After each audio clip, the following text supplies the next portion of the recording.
Hello friends, welcome to Fantasy Guru Tamil YouTube channel.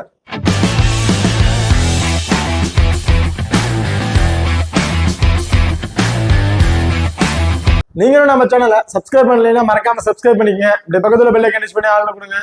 நம்ம போடக்கூடிய வீடியோக்களை உடனுக்குடன் பாருங்க.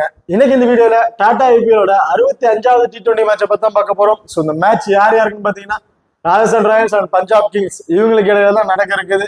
ஸோ இந்த பர்டிகுலர் மேட்சோட ஒரு பிளேயர் ஸ்டாட்ஸ் வீடியோ தான் பார்க்க போறோம். இந்த வீடியோவை கடைசி வரை ஸ்கிப் பண்ணாம பாருங்க. இந்த மேட்ச் வந்து பாத்தீங்கன்னா மே 15ஆம் தேதி வந்து நடக்கிறதுக்கு டைமிங் பார்த்தோம்னா இரவு 7:30 மணிக்கு வந்து இந்த மேட்ச் வந்து நடக்குதுங்க. இப்போ மேட்ச் எங்க நடக்கும் பார்த்தா குவைட்ல தாங்க இந்த மேட்ச் வந்து நடக்கிறதுக்கு. ஓகே, இப்போ அடுத்த நீங்களும் நம்ம டெலிகிராம் சேனல் வந்து ஜாயின் பண்ணலாம், மறக்காம ஜாயின் பண்ணிக்கிங்க. லாஸ்ட் ஹாஃப் அன் அவர்ல grand league and small league ஒரு டெமோ டீம் வந்து கொடுத்துட்டு இருக்கோம்.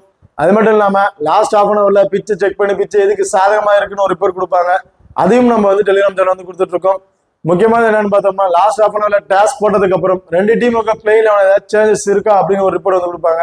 ஸோ அதையும் நம்ம வந்து டெலிகிராம் சேனல் வந்து கொடுத்துட்டு இருக்கோம். மறக்காம நம்ம டெலிகிராம் சேனல் வந்து ஜாயின் பண்ணிக்கிங்க. டிஸ்கிரிப்ஷன்ல லிங்க் இருக்கு. ஓகே, இப்போ நீங்களும் நம்ம குபேர ஃபேண்டசி ஆப் வந்து இன்ஸ்டால் பண்ணலாம், மறக்காம இன்ஸ்டால் பண்ணிக்கிங்க. டிஸ்கிரிப்ஷன்ல லிங்க் இருக்கு. இன்வைட் கோட் வந்து பாத்தீங்கன்னா FG. இந்த ஆப்பை பொறுத்த வரைக்கும் நீங்க ஸ்மால் லீக்ல ப்ளே பண்றீங்கன்னா ரொம்ப யூஸ்ஃபுல்லான ஆப்பா இருக்கும். மற்ற ஆப்பை கம்பேர் பண்ணும்போது இந்த ஆப்ல நீங்க இன்வெஸ்ட்மெண்ட் பண்ற மணி வந்து பாத்தீங்கன்னா ரொம்ப கம்மியாவே இருக்குங்க. அது மட்டும் இல்லாம இந்த ஆப்ல வந்து பாத்தீங்கன்னா டியோ அப்படின்னு ஒரு ஆப்ஷனும் டியோ ப்ரோ அப்படிங்கிற ஒரு ஆப்ஷன் வந்து கொடுத்துருக்காங்க. அது டியோங்கிறத பொறுத்த வரைக்கும் கிட்டத்தட்ட அவங்களுக்கு காமனா ஒரு 5 பிளேயரை கொடுத்துருவாங்க. இந்த 5 பிளேயர்ல இருந்து நீங்க ஒரு பிளேயரை மட்டும் பிக் பண்ணி பிளே பண்ணா போதும், அதிக மணி வின் பண்ணலாம். அது டியோ ப்ரோல வந்து பார்த்தோம்னா ஸ்டெப் 1 ஸ்டெப் 2ன்னு ஒரு ஆப்ஷன் வந்து கொடுத்துருப்பாங்க. அதாவது ஸ்டெப் 1ல இருந்து ஒரு பிளேயரும் ஸ்டெப் 2ல இருந்து ஒரு பிளேயரை நீங்க பிக் பண்ணணும். இந்த ரெண்டு பிளேயரும் எடுத்திருக்க பாயிண்ட் கால்குலேஷன் பண்ணி ஆப்போனன்ட் டீம்ல யாரை பிக் பண்ணிருக்காங்கன்னு பார்த்து அவங்களோட பாயிண்ட் கால்குலேட் பண்ணி யார் அதிகமா இருக்காங்களோ அவங்களுக்கு வந்து வின்னிங் வந்து கொடுப்பாங்க. ஸோ மறக்காம நம்ம குபேர ஃபேண்டசி ஆப்பை வந்து இன்ஸ்டால் பண்ணிக்க. டிஸ்கிரிப்ஷன்ல லிங்க் இருக்கு. இன்வைட் கோட் வந்து பாத்தீங்கன்னா FG. இந்த ஆப்பை பொறுத்த வரைக்கும் GST அப்படிங்கிறது உனக்கு கிடையாதுங்க. நீங்க டெபாசிட் பண்ற மணிக்கு GST அப்படிங்கிறது இவங்க ஒரு ரூபா கூட வந்து பிடிக்கிறது இல்லை. அது மட்டும் இல்லாம இந்த ஆப்ல 24/7 வித்ட்ராவல் ஆப்ஷனும் இருக்கு. ஸோ மறக்காம நம்ம குபேர ஃபேண்டசி ஆப்பை வந்து இன்ஸ்டால் பண்ணிக்கங்க. டிஸ்கிரிப்ஷன்ல லிங்க் இருக்கு. இன்வைட் கோட் வந்து பாத்தீங்கன்னா FG. இப்போ அடுத்ததா ரெண்டு டீமோட பாசிபிளான பிளேல வந்து பார்ப்போம். பஞ்சாப் கிங்ஸோட பிளேயரை பொறுத்த வரைக்கும் Prabhsimran Singh, Jonny Bairstow, Rilee Rossouw, Sam Curran, Shashank Singh, Ashutosh Sharma, Axar Patel, ராகுல் சகர், அர்ஷதீப் சிங், ஆதன் யேல்ஸ், அடுத்தது ஜிதேஷ் சர்மா. இந்த டீமோட இம்பாக்ட் பிளேயரா வந்து ஜிதேஷ் சர்மா வந்து இருக்காருங்க. ஓகே, இப்போ அடுத்த வந்து பாத்தீங்கன்னா ராஜஸ்தான் ராயல்ஸோட பிளேயிங் லெவலை பொறுத்த வரைக்கும் ஜெய்ஸ்வால், சஞ்சு சாம்சன், ரியான் பராக், துரு ஜுரல், சுவம் துபே, அஸ்வின், டென்போல், ஆவேஸ் கான், சந்தீப் சர்மா, யஸ்வந்த் சகர், அடுத்து வந்து நாடிட் பர்கர் வந்து இதுல வந்து இம்பாக்ட் பிளேயரா வந்து இருக்காரு. இப்போ அடுத்த ரெண்டு டீமோட பிளேயர் ஸ்டாட்ஸ் வந்து 1 by 1 வந்து பார்ப்போம். ஃபர்ஸ்ட் டெல்லி கேபிட்டலோட பிளேயர் ஸ்டாட்ஸை பொறுத்த வரைக்கும் ஜெய்ஸ்வால் ஹெட் டு ஹெட்ல 5 மேட்சை பிளே பண்ணி 217ங்கிற ரன் வந்து அடிச்சிருக்காரு. இதுல ஃபர்ஸ்ட் இன்னிங்ஸை பொறுத்த வரைக்கும் ஒரு மேட்ச்ல பிளே பண்ணிருக்காரு. அந்த ஒரு மேட்ச்லயும் ஒரு 40+ ரன்னுங்கிற வந்து அடிச்சிருக்காருங்க. செகண்ட் இன்னிங்ஸை பொறுத்த வரைக்கும் கிட்டத்தட்ட 4 மேட்ச்ல 3 மேட்ச்ல ஒரு 40+ ரன் வந்து அடிச்சிருக்காரு. ஸோ ஹெட்டோட பொறுத்த வரைக்கும் ரெண்டு இன்னிங்ஸ்லுமே ரொம்ப சூப்பரான ரெக்கார்டா இருக்கு. வெறும் எடுத்துக்கிட்டோம்னா 6 மேட்சை பிளே பண்ணி 109 ரன் தான் அடிச்சிருக்காரு. கிட்டத்தட்ட வெறுல ஒரே ஒரு மேட்ச், அதாவது ஃபர்ஸ்ட் இன்னிங்ஸ்ல மட்டும் தான் ஒரே ஒரு மேட்ச்ல மட்டும் ஒரு 50+ ரன்னுங்கிறத வந்து அடிச்சிருக்காருங்க. செகண்ட் இன்னிங்ஸ்ல பெருசா எந்த ஒரு ரெக்கார்டும் இல்லை. இவர் ஃபர்ஸ்ட் இன்னிங்ஸ் அடுத்த சஞ்சு சாம்சனை பொறுத்த வரைக்கும் 38ங்கிறத ஆவரேஜா வச்சிருக்காரு. ஹெட் டு ஹெட்ல 22 மேட்சை பிளே பண்ணி 720ங்கிற ரன் வந்து அடிச்சிருக்காருங்க. ஃபர்ஸ்ட் இன்னிங்ஸை பொறுத்த வரைக்கும் 20ங்கிற ஆவரேஜும் செகண்ட் இன்னிங்ஸ்ல 53ங்கிறத ஆவரேஜும் வந்து வச்சிருக்காரு. கிட்டத்தட்ட ஹெட்டோட பொறுத்த வரைக்கும் செகண்ட் இன்னிங்ஸ்ல சூப்பரான ரெக்கார்ட் வந்து வச்சிருக்காரு. வெறும் எடுத்துட்டீங்கன்னா 2 மேட்சை பிளே பண்ணி 42ங்கிற ரன் வந்து அடிச்சிருக்காருங்க. இந்த ரெண்டு பாத்தீங்கன்னா செகண்ட் இன்னிங்ஸ்ல அவர் பேட் பண்ணும்போது அந்த ஸ்கோர் வந்து அடிச்சிருக்காரு. இவர் செகண்ட் இன்னிங்ஸ்ல பேட் பண்றாங்க பட்சத்துல ஒரு இம்பார்ட்டன்ட் கொடுத்து பாருங்க. ஓகே, அடுத்த ரியான் பராக்கை பொறுத்த வரைக்கும் ஹெட் டு ஹெட்ல 8 மேட்சை பிளே பண்ணி 92ங்கிற ரன் வந்து அடிச்சிருக்காரு. இதுல வந்து பாத்தீங்கன்னா செகண்ட் இன்னிங்ஸ்ல தான் ஒரு 25+ ரன்னுங்கிறத வந்து ஆவரேஜா வந்து எடுத்திருக்காருங்க. பெனுவை எடுத்த வரைக்கும் 2 மேட்சை பிளே பண்ணி 27 ரன் அடிச்சிருக்காரு. ஸோ பெனுல ஒஸ்டான ரெக்கார்ட் தான் வந்து வச்சிருக்காரு. ரீசன்ட் ஃபார்ம் ரொம்ப சூப்பரான ஃபார்ம்ல தாங்க இருக்காரு. பேட்டிங் ஆர்டர்ல வந்தாலும் மினிமம் 30+ ரன் வந்து எடுத்துறாரு. பவுலிங் அம்சலையும் மஸ்ட் ஒரு விக்கெட் வரையும் பதிவு பண்ணிட்டு வர்றாரு. அடுத்த துருஜுரலை பொறுத்த வரைக்கும் ஹெட் டு ஹெட்ல 3 மேட்சை பிளே பண்ணி 48ங்கிற ரன் வந்து அடிச்சிருக்காரு. இது வந்து செகண்ட் இன்னிங்ஸ்ல ஒரே ஒரு மேட்ச்ல மட்டும் ஒரு 30+ ரன் வரையும் அடிச்சிருக்காருங்க. வெறும் எடுத்துட்டீங்கன்னா 2 மேட்சை பிளே பண்ணி 40ங்கிற ரன் வந்து அடிச்சிருக்காரு. சேம் இதேனும் செகண்ட் இன்னிங்ஸ்ல பேட் பண்றாருங்க பட்சத்தில் ஒரு பாருங்க. செகண்ட் இன்னிங்ஸ்ல ஒரு 30+ ரன் ஒரு மேட்ச் எடுத்திருக்காரு. ரீசன்ட் ஃபார்ம் ரொம்ப நல்ல ஃபார்ம்ல தான் வந்து இருக்காரு. அடுத்ததா சுபம் துபே பொறுத்த வரைக்கும் எட்வர்டா இருக்கட்டும், மெனுவா இருக்கட்டும், மித்தாவா வந்து ஃபர்ஸ்ட் மேட்ச் இந்த மேட்சும் பிளே பண்ண கிடையாது. அடுத்த ரவிச்சந்திர அஸ்வினை பொறுத்த வரைக்கும் ஹெட்வெட்ல 21 மேட்ச் பிளே பண்ணி 21 விக்கெட் வரையும் எடுத்திருக்காரு. பிளஸ் 46 ரன் வரையும் அடிச்சிருக்காருங்க. இதுல ஃபர்ஸ்ட் செகண்ட் இன்னிங்ஸ்ல 6 மேட்சுக்கு பிளே பண்ணி 31 ரன் வந்து அடிச்சிருக்காரு. வெனுவை பொறுத்த வரைக்கும் 3 மேட்சை பிளே பண்ணி 3 விக்கெட் வரையும் எடுத்திருக்காரு. ஃபர்ஸ்ட் இன்னிங்ஸ்ல 1 மேட்சுக்கு 1 விக்கெட்டும், செகண்ட் இன்னிங்ஸ்ல 2 மேட்சுக்கு 2 விக்கெட் வரையும் எடுத்திருக்காருங்க. ஸோ வெனுவை பொறுத்த வரைக்கும் மேட்சுக்கு 1 விக்கெட் அப்படிங்கிறத பதிவு பண்ணிட்டு வந்துட்டு இருக்காரு. ரீசன்ட் ஃபார்ம் ரொம்ப சூப்பரான ஃபார்ம்ல இருக்காரு. லாஸ்டா நடந்த மேட்ச் எல்லாம் பாத்தீங்கன்னா ஒரு 3 மேட்ச்ல 2 அல்லது 3 விக்கெட் வரையும் பதிவு பண்ணிட்டு வர்றாரு. அடுத்த ட்ரெண்ட் பொறுத்த வரைக்கும் ஹெட்வெட்ல 14 மேட்சை பிளே பண்ணி 10 விக்கெட் வரையும் எடுத்திருக்காரு. ஃபர்ஸ்ட் இன்னிங்ஸ்ல 8 மேட்சுக்கு 4 விக்கெட்டும், செகண்ட் இன்னிங்ஸ்ல 6 மேட்சுக்கு 6 விக்கெட் வரையும் எடுத்திருக்காருங்க. போத் ரெண்டுலயுமே நல்ல ஒரு ரெக்கார்ட் தான் வந்து வச்சிருக்காரு. வெனுவை பொறுத்த வரைக்கும் 2 மேட்சை பிளே பண்ணி 3 விக்கெட் வரையும் எடுத்திருக்காரு. அது செகண்ட் இன்னிங்ஸ் தான் அந்த விக்கெட்டும் எடுத்திருக்காருங்க. ஸோ செகண்ட் இன்னிங்ஸ்ல ஒரு பால் பண்றாங்க பட்சத்தில் ஒரு இம்பார்ட்டன் கொடுத்து பாருங்க. ரீசன்ட் ஃபார்ம் ரொம்ப சூப்பரான ஃபார்ம்ல இருக்காரு. ஆவேஸ் கானை பொறுத்த வரைக்கும் ஹெட்வெட்ல 8 மேட்சை பிளே பண்ணி 6 விக்கெட் வரையும் எடுத்திருக்காரு. ஃபர்ஸ்ட் இன்னிங்ஸ்ல 5 மேட்சுக்கு 6 விக்கெட்டும், செகண்ட் இன்னிங்ஸ்ல 3 மேட்சை பிளே பண்ணி விக்கெட் எடுக்கல. ஸோ வெனுவை பொறுத்த வரைக்கும் ஹெட்வெட்டை பொறுத்த வரைக்கும் ஃபர்ஸ்ட் இன்னிங்ஸ்ல ஒரு நல்ல ரெக்கார்ட் வந்து வச்சிருக்காரு. வெறும் எடுத்துட்டோம்னா 1 மேட்ச் தான் பிளே பண்ணிருக்காரு. அந்த 1 மேட்ச் 1 விக்கெட் இருந்தா எடுத்திருக்காரு. அதுவும் செகண்ட் இன்னிங்ஸ்ல தான் அந்த விக்கெட்டையும் வந்து எடுத்திருக்காரு. இப்ப அடுத்த வந்து பாத்தீங்கன்னா ஹெட்வெட்ல 20 மேட்ச் பிளே பண்ணி 30 விக்கெட் வரையும் எடுத்திருக்காரு. இதுல ஃபர்ஸ்ட் இன்னிங்ஸ்ல 12 மேட்சுக்கு 17 விக்கெட்டும், செகண்ட் இன்னிங்ஸ்ல 8 மேட்சுக்கு 13 விக்கெட் வரையும் எடுத்திருக்காருங்க. போத் ரெண்டுலயுமே ரொம்ப ரொம்ப ரொம்ப சூப்பரான ரெக்கார்ட் தான் வச்சிருக்காரு ஹெட்வெட்டை பொறுத்த வரைக்கும். வெறும் எடுத்துட்டீங்கன்னா 3 மேட்ச் தான் பிளே பண்ணிருக்காரு, 4 விக்கெட் வரையும் எடுத்திருக்காரு. செகண்ட் இன்னிங்ஸ்ல தான் 2க்கு 3ங்கிற பட்சத்துல விக்கெட் வந்து எடுத்திருக்காரு. அது 2 மேட்ச் பிளே பண்ணி 3 விக்கெட் வரையும் எடுத்திருக்காருங்க. செகண்ட் இன்னிங்ஸ்ல பவுல் பண்றாருங்க பட்சத்துல ஒரு இம்பார்ட்டன் கொடுத்து பாருங்க. அடுத்ததா சந்தீப் சர்மா பொறுத்த வரைக்கும் ஹெட்வெட்ல 7 மேட்ச் பிளே பண்ணி 9 விக்கெட் வரையும் எடுத்திருக்காரு. ஃபர்ஸ்ட் இன்னிங்ஸ்ல 3 மேட்சுக்கு 3 விக்கெட்டும், செகண்ட் இன்னிங்ஸ்ல 4 மேட்சுக்கு 6 விக்கெட் வரையும் எடுத்திருக்காருங்க. ஸோ வெறும் எடுத்துட்டீங்கன்னா 1 மேட்ச் தான் பிளே பண்ணியிருக்காரு, 1 விக்கெட் வரையும் எடுத்திருக்காரு. அதுவும் செகண்ட் இன்னிங்ஸ்ல தான் அந்த 1 விக்கெட்டும் வந்து எடுத்திருக்காருங்க. செகண்ட் இன்னிங்ஸ்ல பவுல் பண்ற மாதிரி ஒரு இம்பார்ட்டன் கொடுத்து பாருங்க. அடுத்தது வந்து பாத்தீங்கன்னா பஞ்சாப் கிங்ஸோட பிளேயர் ஸ்டாட்ஸ் வந்து உண்மையான இருக்கும். இதுல வந்து பாத்தீங்கன்னா பிரெட் சிம்ரன் சிங் பொறுத்த வரைக்கும் ஹெட்வெட்ல 3 மேட்சை பிளே பண்ணி 72 ரன் வந்து அடிச்சிருக்காரு. இது வந்து பாத்தீங்கன்னா ஃபர்ஸ்ட் இன்னிங்ஸ்ல ஒரு பேட் பண்ற பட்சத்துல ஒரு இம்பார்ட்டன் கொடுத்து பாருங்க. ஃபர்ஸ்ட் இன்னிங்ஸ்ல ஸ்கோர் வந்து எடுத்திருக்காரு. பெலூன் எடுத்துட்டீங்கன்னா ஃபர்ஸ்ட் 1 மேட்ச் பிளே பண்ணி 60 ரன் வந்து அடிச்சிருக்காரு.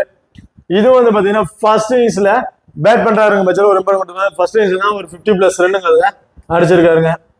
ரீசன்ட் ஃபார்ம் லாஸ்டா இருந்த மேட்ச் வந்து பெருசா பெர்ஃபார்மன்ஸ் இல்ல. மேட்ச்லாம் மினிமம் 25+ ரன்னுங்கிறத ஒரு ஆவரேஜ் வந்து எடுத்துட்டு இருக்காரு. அதுதான் ஜானி பிரெஸ்டோ பொறுத்த வரைக்கும் ஹெட்வெட்ல 6 மேட்சை பிளே பண்ணி 172 ரன் வந்து அடிச்சிருக்காரு. ஃபர்ஸ்ட் இன்னிங்ஸ்ல ஒரே ஒரு மேட்ச்ல மட்டும், அதாவது 3 மேட்சுக்கு 1 மேட்ச்ல ஒரு 50+ ரன் வந்து அடிச்சிருக்காரு. செகண்ட் இன்னிங்ஸ்ல 3 மேட்ச்ல 2 மேட்ச்ல ஒரு 30+ ரன் வரையும் அடிச்சிருக்காருங்க. இவர் வந்து பாத்தீங்கன்னா அடுத்த பெலூன் எடுத்துக்கிட்டோம்னா அவருக்கு வந்து ஃபர்ஸ்ட் மேட்ச் பிளே பண்ண கிடையாது. ரீசன்ட் ஃபார்ம் பாத்தீங்கன்னா ஒரு நல்ல ஃபார்ம்ல தான் வந்து இருக்காரு. அடுத்த ராசாவை பொறுத்த வரைக்கும் ஹெட்வெட்ல 1 மேட்ச் பிளே பண்ணிருக்காரு, ஒரு 14 ரன் வரையும் எடுத்திருக்காருங்க. ஸோ ஹெட்வெட்டை பொறுத்த வரைக்கும் ஒஸ்டான ரெக்கார்ட் தான் வந்து வச்சிருக்காரு. வெனு எடுத்துட்டீங்கன்னா வெனுலையும் ஹெட்வெட்டா இருக்கட்டும் வெனுவோட ரெண்டுலையுமே ரொம்ப ரொம்ப ரொம்ப ஒஸ்டான ரெக்கார்ட் தாங்க வந்து வச்சிருக்காரு. ரீசன்ட் ஃபார்ம் பாத்தீங்கன்னா ரொம்ப நல்ல ஃபார்ம்ல தான் இருக்காரு. மினிமம் 25+ ரன் ஆவரேஜா வந்து எடுத்துட்டு இருக்காரு. சசாந்த் சிங்கை பொறுத்த வரைக்கும் ஹெட்வெட்ல 1 மேட்ச் பிளே பண்ணி 9 ரன் வரையும் அடிச்சிருக்காரு. ஸோ ஹெட்வெட்டை பொறுத்த வரைக்கும் ஒஸ்டான ரெக்கார்ட் தான் வந்து வச்சிருக்காருங்க. வெறும் எடுத்துட்டீங்கன்னா 3 மேட்சை பிளே பண்ணி 56 ரன் வரை அடிச்சிருக்காரு. கிட்டத்தட்ட 3 மேட்சை பிளே பண்ணி ஃபர்ஸ்ட் இன்னிங்ஸ்ல ஒரே ஒரு மேட்ச்ல மட்டும் தான் ஒரு 50+ ரன் வந்து அடிச்சிருக்காரு. ஸோ ஒரு ரிஸ்கா ட்ரை நீங்க ட்ரை பண்ணி பாருங்க. கிட்டத்தட்ட ரீசன்ட் ஃபார்ம்லாம் ரொம்ப நல்ல ஃபார்ம்ல தான் வந்து பிளே பண்ணிட்டு இருக்காரு. மினிமம் 25+ ரன் வரையும் அடிச்சிட்டு இருக்காரு. அடுத்தா ஜிதேஷ் சர்மா பொறுத்த வரைக்கும் ஹெட்வெட்ல 4 மேட்ச் பிளே பண்ணி 138 ரன் வந்து அடிச்சிருக்காரு. கிட்டத்தட்ட ஃபர்ஸ்ட் இன்னிங்ஸ்ல பேட் பண்ணும்போது 4 மேட்ச்லயுமே வந்து பாத்தீங்கன்னா ஒரு 30+ ரன் வந்து ஆவரேஜ் எடுத்திருக்காருங்க. வெனுவை பொறுத்த வரைக்கும் 1 மேட்ச் தான் பிளே பண்ணிருக்காரு, 27 ரன் வரையும் அடிச்சிருக்காரு. அதுவும் ஃபர்ஸ்ட் இன்னிங்ஸ்ல தான் பண்ணிருக்காரு. இவர் ஃபர்ஸ்ட் இன்னிங்ஸ்ல ஒரு பேட் பண்ணுவாரு அப்படிங்கிற பட்சத்தில் நீங்க டீம் கிரியேட் பண்ணீங்கன்னா இவருக்கு ஒரு இம்பார்ட்டன் கொடுத்து பாருங்க. அடுத்ததா ஷாம் கரனை பொறுத்த வரைக்கும் ஹெட்வெட்ல 8 மேட்சை பிளே பண்ணி 10 விக்கெட் வரையும் எடுத்திருக்காரு. அதுவும் பிளஸ் 180 ரன் வரையும் அடிச்சிருக்காருங்க. இதுல வந்து பாத்தீங்கன்னா ஃபர்ஸ்ட் இன்னிங்ஸ்ல தான் கிட்டத்தட்ட அந்த 2 மேட்ச்ல ஒரு 25+ ரன் வரையும் அடிச்சிருக்காரு. வெனுவை பொறுத்த வரைக்கும் 1 மேட்சை பிளே பண்ணி 1 ரன் வரையும் தான் அடிச்சிருக்காரு. ஸோ வெனுவுல ஒஸ்டான ரெக்கார்டு தான் வந்து இருக்கு. ஓகே, இப்ப அடுத்த வந்து பாத்தீங்கன்னா அஸ்தோஷ் சர்மா பொறுத்த வரைக்கும் ஹெட்வெட்ல 1 மேட்ச் தான் பிளே பண்ணி 31 ரன் வரையும் அடிச்சிருக்காரு. அதுவும் ஃபர்ஸ்ட் இன்னிங்ஸ்ல அந்த ஸ்கோர் வந்து எடுத்திருக்காரு. வெனு தான் அவருக்கு வந்து ஃபர்ஸ்ட் மேட்ச் ரீசன்ட் ஃபார்மும் பெருசா சொல்லிக்கிற மாதிரி எதுவும் இல்லை. அடுத்ததா ஹர்ஷல் பட்டேல் பொறுத்த வரைக்கும் ஹெட் டு ஹெட்ல 11 மேட்சை பிளே பண்ணி 19 விக்கெட் வரையும் எடுத்திருக்காரு. ஃபர்ஸ்ட் இன்னிங்ஸ்ல 5 மேட்சுக்கு 10 விக்கெட்டும், செகண்ட் இன்னிங்ஸ்ல 6 மேட்சுக்கு 9 விக்கெட் வரையும் எடுத்திருக்காரு. போத் 2 இன்னிங்ஸ்ல மேட்சுக்கு 2 விக்கெட் அப்படிங்கிறத பதிவு பண்ணிட்டு வராரு ஹெட் டு ஹெட்ல. வெளியூர் எடுத்துட்டீங்கன்னா ஒரு மேட்ச் தான் பண்ணிருக்காரு, விக்கெட் அவசரம் பெருசா எதுவும் எடுக்கல. ரீசன்ட் ஃபார்ம்னு பாத்தீங்கன்னா 3 அதாவது மேட்சுக்கு 2 அல்லது 3 விக்கெட் அப்படிங்கறத பதிவு பண்ணிட்டு வந்துட்டு இருக்காருங்க. இவரெல்லாம் ஒரு difference wicket captain vice captain கொடுத்துருவா, நீங்க ட்ரை பண்ணி பாருங்க. அடுத்த ராகுல் சகர் பொறுத்த வரைக்கும் ஹெட் டு ஹெட்ல 8 மேட்ச் பிளே பண்ணி 8 விக்கெட் வரையும் எடுத்திருக்காரு. ஃபர்ஸ்ட் இன்னிங்ஸ்ல ஒரு மேட்சுக்கு 2 விக்கெட்டும், செகண்ட் இன்னிங்ஸ்ல 7 மேட்சுக்கு 6 விக்கெட் வரையும் எடுத்திருக்காருங்க. வினோவை பொறுத்த வரைக்கும் பெருசா சொல்லிக்கிற மாதிரி இல்ல, கொஞ்சம் ஒஸ்டான ரெக்கார்டு தான் வந்து வச்சிருக்காரு. ரீசன்ட் ஃபார்ம் பாத்தீங்கன்னா லாஸ்டா அந்த மேட்ச்ல விக்கெட் பெருசா எடுக்கல. அதுக்கு முன்னாடி இந்த மேட்ச்லாம் பாத்தீங்கன்னா 2 அல்லது 3 விக்கெட், அதிகபட்சம் மஸ்ட் 1 விக்கெட்டுங்கிறத பதிவு பண்ணிட்டு வராருங்க. அடுத்ததா ஹர்ஷதீப் சிங்கை பொறுத்த வரைக்கும் ஹெட் டு ஹெட்ல 8 மேட்ச் பிளே பண்ணி 16 விக்கெட் வரையும் எடுத்திருக்காரு. ஃபர்ஸ்ட் இன்னிங்ஸ்ல ஒரு மேட்சுக்கு 5 விக்கெட்டும், செகண்ட் இன்னிங்ஸ்ல 7 மேட்சுக்கு 11 விக்கெட் வரையும் எடுத்திருக்காருங்க. ரெண்டுலயுமே சூப்பரான ரெக்கார்டா வச்சிருக்காரு ஹெட் டு ஹெட்ல. வினோவை பொறுத்த வரைக்கும் 3 மேட்சை பிளே பண்ணி 5 விக்கெட் வரையும் எடுத்திருக்காரு. அதுவும் செகண்ட் இன்னிங்ஸ்ல இவர் பவுல் பண்றாரு பட்சத்துல ஒரு இம்பார்ட்டன் கொடுத்து பாருங்க. செகண்ட் இன்னிங்ஸ்ல தான் 3 மேட்சுக்கு 5 விக்கெட் வரையும் பதிவு பண்ணியிருக்காரு. ரீசன்ட் ஃபார்ம் ரொம்ப சூப்பரான ஃபார்ம்ல இருக்காரு. 1 விக்கெட்டுங்கிறது மஸ்ட் இருக்காரு, அதிகபட்சம் 2 அல்லது 3 விக்கெட் வரையும் பதிவு பண்ணிருக்காருங்க. அடுத்த நாதன் ஹில்ஸை பொறுத்த வரைக்கும் ஹெட் டு ஹெட்ல 2 மேட்ச் பிளே பண்ணி 5 விக்கெட் வரையும் எடுத்திருக்காரு. அதுவும் செகண்ட் இன்னிங்ஸ்ல தான் அந்த விக்கெட் வந்து எடுத்திருக்காருங்க. வினோவை பொறுத்த வரைக்கும் 2 மேட்ச் பிளே பண்ணி 4 விக்கெட் வரையும் எடுத்திருக்காரு. இதுல செகண்ட் இன்னிங்ஸ்ல பவுல் பண்ற மாதிரி இம்பார்ட்டன் கொடுத்து பாருங்க. ஏன்னா ஒரு மேட்சுக்கு பிளே பண்ணி 4 விக்கெட் வரையும் எடுத்திருக்காருங்க. ரொம்ப ரொம்ப சூப்பரான ரெக்கார்ட் தான் இருக்கு. ரீசன்ட் ஃபார்ம் பாத்தீங்கன்னா லாஸ்டா இந்த மேட்ச்ல மட்டும் விக்கெட் எதுவும் எடுக்கல. அதுக்கு முன்னாடி மேட்ச்ல பாத்தீங்கன்னா மேட்சுக்கு 2 விக்கெட்டுங்கிறத மஸ்ட் பதிவு பண்ணிட்டு வராரு.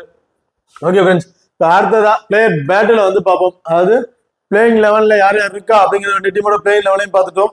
அந்த பிளேயிங் லெவலில் இருக்கவங்களுக்கு பிளேயர் ஸ்டேட்ஸ் என்னென்ன அப்படிங்கிற டீட்டெயிலாக வந்து பார்த்துட்டோம். இப்போ வந்து பார்த்தீங்கன்னா பிளேயர் பேட்டில் யார் யாருக்கு இருக்கோ அப்படிங்கிற வந்து டீட்டெயிலாக வந்து பார்ப்போம். இதுல வந்து பார்த்தீங்கன்னா ஜெய்ஸ்வாலை பொறுத்த வரைக்கும் ஹர்ஷல் பட்டேல்கிட்ட 4 இன்னிங்ஸ்ல 1 முறை விக்கெட் இருந்திருக்காரு. ராகுல் சகர்கிட்ட 3 இன்னிங்ஸ்ல 1 முறையும், ஹர்ஷதீப் சிங்கிட்ட 5 இன்னிங்ஸ்ல 2 முறையும் வந்து விக்கெட் இருந்திருக்காரு. அடுத்த நாதன் ஹில்ஸிட்டையும் 2 இன்னிங்ஸ்ல 2 முறை வந்து விக்கெட் இருந்திருக்காருங்க. இதுல வந்து பாத்தீங்கன்னா mostly Harshal Patel and Jaiswal or Nathan Ellis or ஜெய்ஸ்வாலுக்கு ஒரு பேட்டில் இருக்க நிறைய வாய்ப்புகள் இருக்கு. அடுத்த சஞ்சு சாம்சன் பொறுத்த வரைக்கும் சாம் கரன்ட்ட 3 இன்னிங்ஸ்ல 2 முறை விக்கெட் இருந்திருக்காரு. ஹர்ஷல் பட்டேல்கிட்ட 5 இன்னிங்ஸ்ல 2 முறையும், ராகுல் சகர்கிட்ட 7 இன்னிங்ஸ்ல 2 முறையும் வந்து விக்கெட் இருந்திருக்காருங்க. அண்ட் ஹர்ஷதீப் சிங்கிட்ட 7 இன்னிங்ஸ்ல 1 முறை வந்து விக்கெட் இருந்திருக்காரு. இதுல வந்து பாத்தீங்கன்னா ஷாம் கரன், ஹர்ஷல் பட்டேல் ஆர் சஞ்சு சாம்சன் இவங்களுக்கு இடையில ஒரு பேட்டில் இருக்க நிறைய வாய்ப்புகள் இருக்கு. இப்ப அடுத்ததா ரியான் பராக்கை பொறுத்த வரைக்கும் ஷாம் கரன்ட்ட 3 இன்னிங்ஸ்ல 1 முறை விக்கெட் இருந்திருக்காரு. ஹர்ஷல் பட்டேல்கிட்ட 3 இன்னிங்ஸ்ல 2 முறை விக்கெட் இருந்திருக்காரு. நாதன் ஹில்ஸ் கிட்ட 2 இன்னிங்ஸ்ல 1 முறை விக்கெட் இருந்திருக்காரு. ஹர்ஷதீப் சிங்கிட்ட 5 இன்னிங்ஸ்ல 1 முறை வந்து விக்கெட் இருந்திருக்காருங்க. இதுல வந்து Riyan Parag and Nathan Ellis or Arshdeep Singh or Nathan ஹில்ஸ்க்கு ஒரு பேட்டில் இருக்க நிறைய வாய்ப்புகள் இருக்கு. ஓகே, இப்ப அடுத்ததா பிரெட் சிம்ரன் சிங்கை பொறுத்த வரைக்கும் ட்ரெண்ட் போல் கிட்ட 3 இன்னிங்ஸ்ல 1 முறை வந்து விக்கெட் இருந்திருக்காரு. 17 பாலுக்கு 18 ரன் வரையும் தான் கிடைச்சிருக்காரு. யஸ்வந்த் சகல்கிட்ட 2 இன்னிங்ஸ்ல 1 முறை விக்கெட் வந்திருக்காரு. 5 பாலுக்கு 4 ரன் வரையும் தான் அடிச்சிருக்காரு. So mostly Yuzvendra Chahal and Prabhsimran Singh Trent Boult or Prabhsimran சிங்க்கு ஒரு பேட்டில் இருக்க நிறைய வாய்ப்புகள் இருக்கு. அதாவது ஜானி பிரஸ்டோ பொறுத்த வரைக்கும் ட்ரெண்ட் போல் கிட்ட 19 இன்னிங்ஸ்ல 6 முறை வந்து விக்கெட் இருந்திருக்காரு. 168 பாலுக்கு 174 ரன் வரையும் அடிச்சிருக்காருங்க. யஸ்வந்த் சகல்கிட்ட 12 இன்னிங்ஸ்ல 4 முறை விக்கெட் இருந்திருக்காரு. ஆவேஷ் கான்கிட்ட 3 இன்னிங்ஸ்ல 1 முறை வந்து விக்கெட் இருந்திருக்காருங்க. Mostly Avesh Khan and Jonny Bairstow or Jaiswal and Chahal or Jonny பிரஸ்டோக்கு ஒரு பேட்டில் இருக்க நிறைய வாய்ப்புகள் இருக்கு. அடுத்தது வந்து பார்த்தோம்னா ரலி ராசோவை பொறுத்த வரைக்கும் அஸ்வின்கிட்ட 2 இன்னிங்ஸ்ல 1 முறை விக்கெட் இருந்திருக்காரு.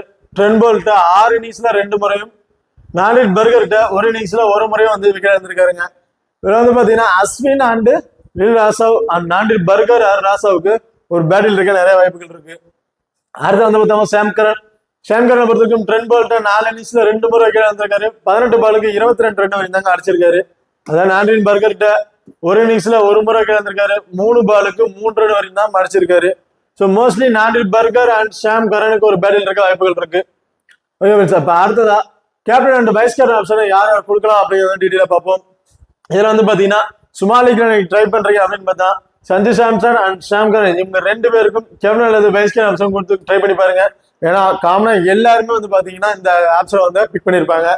ரிஸ்கா ட்ரை பண்றேன், கிராண்ட் லீக்ல ட்ரை பண்ற பட்சத்துல ரியான் பராக், ஹர்ஷல் பட்டேல், ஜெய்ஸ்வால், அர்ஷதீப் சிங் அண்ட் யஸ்வந்த் சஹல் இவங்க 5 பேர்ல இருந்து யாராச்சும் 2 பேருக்கு வந்து பாத்தீங்கன்னா கேப்டன் அல்லது வைஸ் கேப்டன் கொடுத்து ட்ரை பண்ணி பாருங்க. ரொம்பவே ரிஸ்கா வந்து இருக்கும். ஓகே ஃப்ரெண்ட்ஸ், இந்த வீடியோ வந்து உங்களுக்கு பிடிச்சிருக்கும் நம்புறேன். ஸோ இந்த வீடியோ பிடிச்சிருந்தா மறக்காம லைக் பண்ணுங்க, ஷேர் பண்ணுங்க, சப்ஸ்கிரைப் பண்ணுங்க. இந்த வீடியோக்களை பத்தி கருத்துக்கள் இருந்தா மறக்காம கமெண்ட் பண்ணுங்க. தேங்க்யூ.